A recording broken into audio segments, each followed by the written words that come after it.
Bawat problema ay may solusyon. Bawat kwento ay may hatid na pag-asa. At ang bawat isa ay may kakayahang maging tulay ng makabuluhang pagbabago. Ito ang programang magsusulong ng kaunlaran ng pamilyang Pilipino. Dahil ikaw, ako, tayo, deserve ang dekalidad na serbisyo. Serbisyong DSWD for everyone. Hatid ng Department of Social Welfare and Development ang maagap, mapagkalinga, matapat at mahusay na serbisyo publiko. Kasama sina Alvin L. Chico at Jet Guevara. Serbisyong DSWD for everyone. Dahil ang pagseserbisyo ay para sa lahat.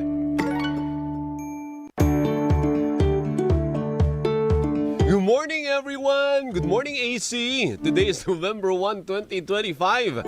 Ako po si Alvin L. Chico para sa programang Para sa Lahat, serbisyong DSWD for everyone. Sabayan po tayo na pakikinggan sa DZMM Radio Patrol 630 sa 630 kHz AM band at sabayan napapanood sa DZMM Teleradyo. Mga balitang kumpirmado, serbisyong sigurado. Happy Sabado everyone! Ako naman po si Jet Guevara, hatid namin magagandang balita at serbisyong mula sa Department of Social Welfare and Development sa pamamagitan ng programang Serbisyong DSWD for Everyone. Oh, ganda na ng boses ah. Yes sir, nagbabalik na ulit. Nagbabalik din.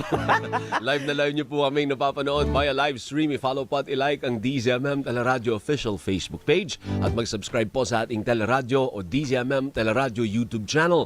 Aba, mahigit 1.3 million na po tayo. Kaya subscribe na please. Para sa tuloy-tuloy na serbisyo, nasa social media rin ang Department of Social Welfare and Development. I-like ang DSWD FB page at sundan kami sa @DSWD Serves. O kayo hubay galing na sa sementeryo, kami naman po may live update dyan sa Manila North Cemetery. O di ba kayo nag-alay na kayo ng dasal para sa inyong mga namayapang mahal sa buhay? Saan yung patay ninyo, Jet? Dito po kami sa may bandang Rizal. Okay. So nakabisita na? Bukas na lang sir kami. Oo. Wag mo kaya ikaw bisitahin. Mahirap na, Tama, no? sir. Oo. Ikaw nang bumisita. Ako layo nga, sa probinsya pa ako. Pero alay na lang ng dasal. Tama, sir. Pwede Pag naman ganyan, yan. pwede At saka mag-alay pilit ng ng dasal, ha?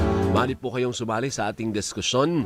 Magpadala po ng inyong mensahe o tanong sa DZMM hotline 0919-278-3000. Pwede rin po sa mga social media accounts ng DZMM Teleradyo. Babasahin po namin yan maya-maya po lamang. Ang mga pangunahing programa at proyekto ng kagawaran, alamin sa Balitang DSWD.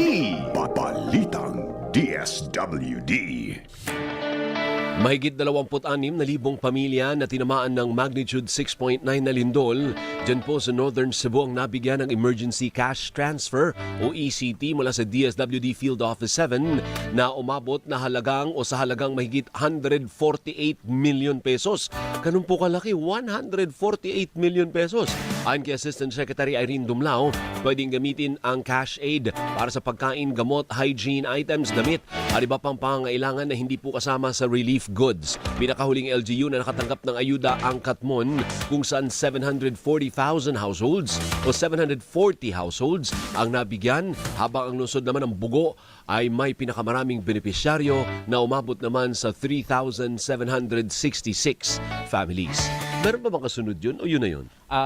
Yun ang i-check pa po natin kung sakaling kailangan pa po ng ating mga kababayan magpapadala pa So, po tayo ng tulong. based just sa assessment, Yes, i-assess kung kinakailangan pa ng dagdag na tulong. Kung sila ay totally damaged or partially damaged po. Nakadepende po dun sa assessment na yun, yung ibibigay sa kanilang emergency cash transfer. Apo. So, pwede pa. Kung may budget naman yun, kung Yes. kinakailangan, pwede namang magtabi ng budget para maulit yung pamimigay ng ayuda. Very good.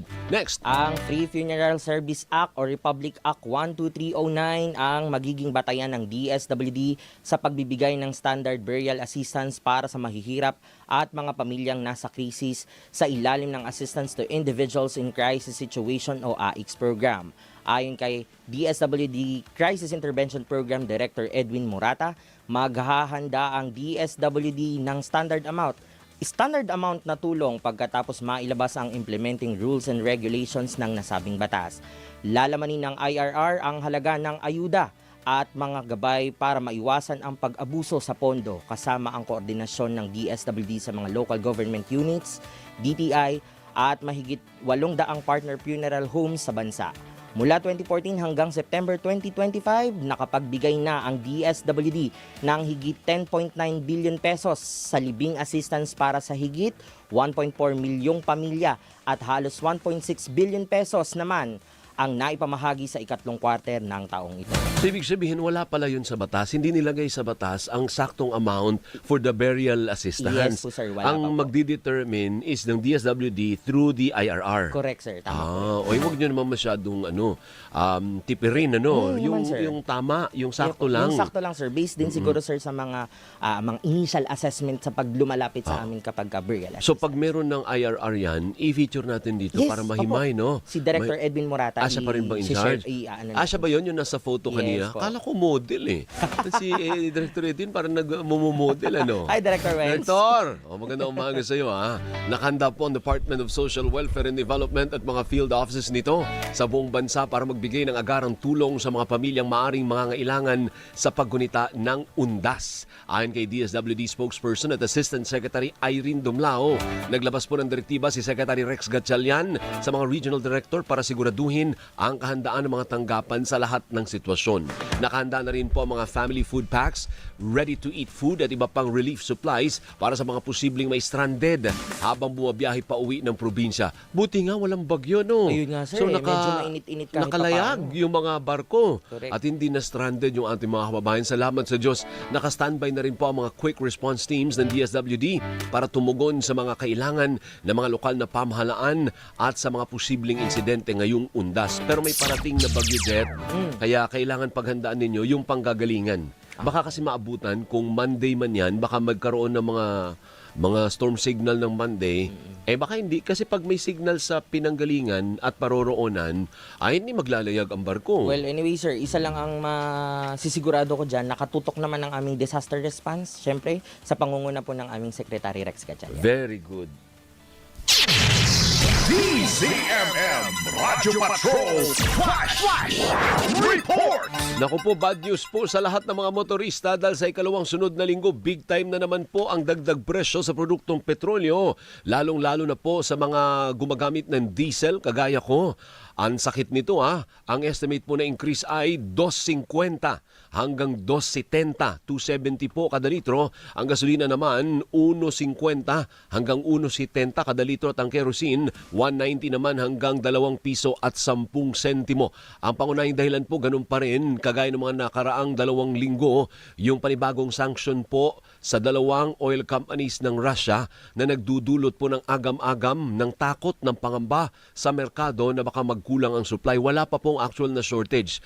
Takot pa lang, worry pa lang, pangamba pa lang, and yet tumataas na po ang presyo ng produktong petrolyo. Ulitin natin, diesel 2.50 hanggang 2.70, gasolina 1.50 hanggang 1.70 at kerosene 1.90 hanggang 2 Gs.